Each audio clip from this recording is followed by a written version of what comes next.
Hi, I'm Gary. I really appreciate you joining me here today, and as a little bonus, I'm going to give you my book, Secrets of Excellent Estate Planning, in the mail. If you want a copy, please stick around until the very end, and I'll tell you how you can get your very own copy. Also, please don't worry about trying to take extensive notes. I'll show you how to get a copy of the slides and notes at the end of today's workshop. Today, you're going to discover the 9 most common planning mistakes, why they are bad, and what you can do about them. My name is Gary. I'm the founder of DeWitt Law Firm, PLLC. I focus my law practice almost exclusively on estate planning. I've helped hundreds of families prepare for what-ifs and have found that many people assume 9 things.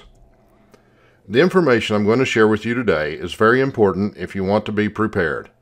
Making even one of these mistakes can lead your family to years in court for what is rightfully theirs, or worse, years in court fighting over who will take care of you.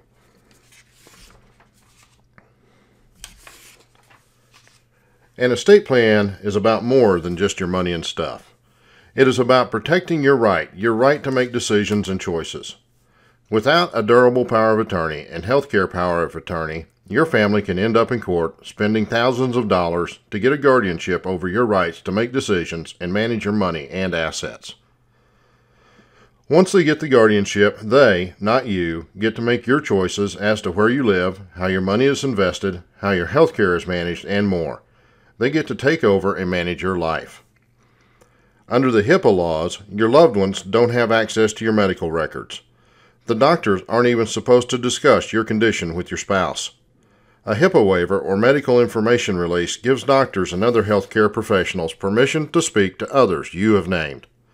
You might be familiar with this when you go to the doctor and write in who can talk to the doctor other than you on their form. Finally, if the end is imminent, your healthcare agent isn't present, and you can't make decisions, your living will or advance directive is used to guide your final healthcare decisions. You get to retain your dignity while receiving the care you want and refusing the care you don't want.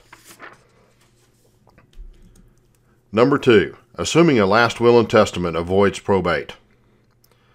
A last will and testament isn't effective or active until you are gone. Then it requires probate to be validated. After that, your estate has to be administered, accounted, inventoried, and passed out. The administration of your estate is what takes the longest time. There are so many steps I'm not going to list them here. I just want to say that if even one person doesn't waive accounting, inventory, and notice, the administration takes at least a year. Number 3. Assuming you can automatically make your spouse's decisions. The law assumes that you are a rational adult and therefore are allowed to make your own decisions as to the way you live, your life, and your assets. Nobody else is allowed to make your decisions without your permission, including your spouse. If you want your spouse to make decisions on your behalf, you need to sign a durable power of attorney naming your spouse as your agent. Number 4. Putting children on accounts or deeds. If you read the list, you see that a lot of people can reach into the accounts or force property to be sold if something goes wrong. If you put other people on your accounts, creditors, the IRS, and judgments can take your money away to pay for their liabilities. If you put other people on your deeds, creditors, the IRS, and judgments can take your money away to pay their liabilities. Number 5. I have beneficiaries set up. Why do I need anything else? What if your beneficiaries pass in reverse order before you can change them? Then the money goes to your estate and is subject to probate. More on this in a few slides. If any of your beneficiaries are minors, then the money will be held in trust and given to them outright at 18. We discussed powers of attorney a few slides back and how important they are. And what is your backup plan if your beneficiaries fail?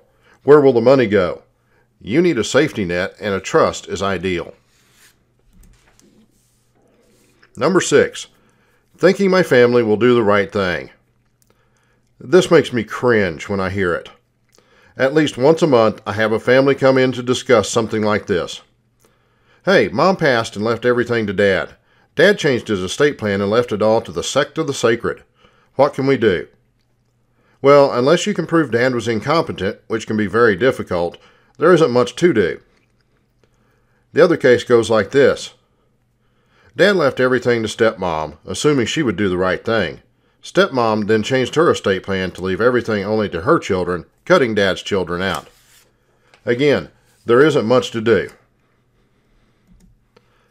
Number 7, failing to keep beneficiaries up to date. At least a few times a year, most life insurance agents I know get to give a check to an ex-spouse because the beneficiary wasn't changed. More than a few parents fail to add their children when the children turn 18. Most people fail to keep their beneficiaries up to date or even check on them once they've set them up. Number 8 is not planning for incapacity or the ability to make your own decisions. I put this slide here to emphasize the importance of the powers of attorney. During the times you can't make your own decisions, who will make them? Will a judge pick a stranger? Make sure a judge isn't involved by getting your powers of attorney. Don't think this just applies to dementia. What about a car accident that leaves you laid up? Heart attack, stroke. Even a routine surgery that leaves you unable to get around for just a few days. Number 9 is no safety net or backup plan. Plans are made and studied for the failures that can happen. Every avenue, every turn, every fork that can happen needs to be considered, no matter how remote. You may think it sounds like something will never happen, but the reason it's in the plan is that it has happened to somebody. For example, you have a plan for driving to work every day. But do you have contingencies in your plan for heavy traffic, accidents, alternate routes? Do you have contingencies in case you have an accident? Who's in your phone? Who do you call first? Your boss, your wife, your spouse? Now multiply that by 100 and you have an estate plan. Another problem is one I call the 3-2-1 gone problem. It's insidious. I can think of 2 cases where it happens.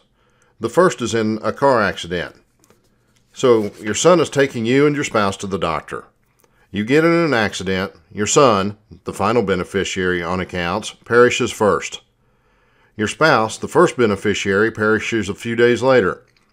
Then a few days later, you. All of this happens before you can change your beneficiaries. Who gets what now? In the second case, you have dementia and can't change your beneficiaries. Your beneficiaries go before you. Who gets what? And finally, who gets your property in a family catastrophe? People think that this is never going to happen, but families often travel together. You have 2 choices now. 1, you can do nothing. 2, you can take control and work with me to create a plan fitted to your situation that doesn't make any of these 9 mistakes. We will sit down and create a plan that fits your unique circumstances. Together, we can beat probate and end any nagging feelings. As I promised, here are your gifts. First, you can get a printed copy of the book Secrets of Excellent Estate Planning by clicking the link. I pay the shipping and handling cost. Second, a copy of the slides and notes can be downloaded. You can always contact me at 717-6300 or at dewitt.law/contact. Thank you for your time today.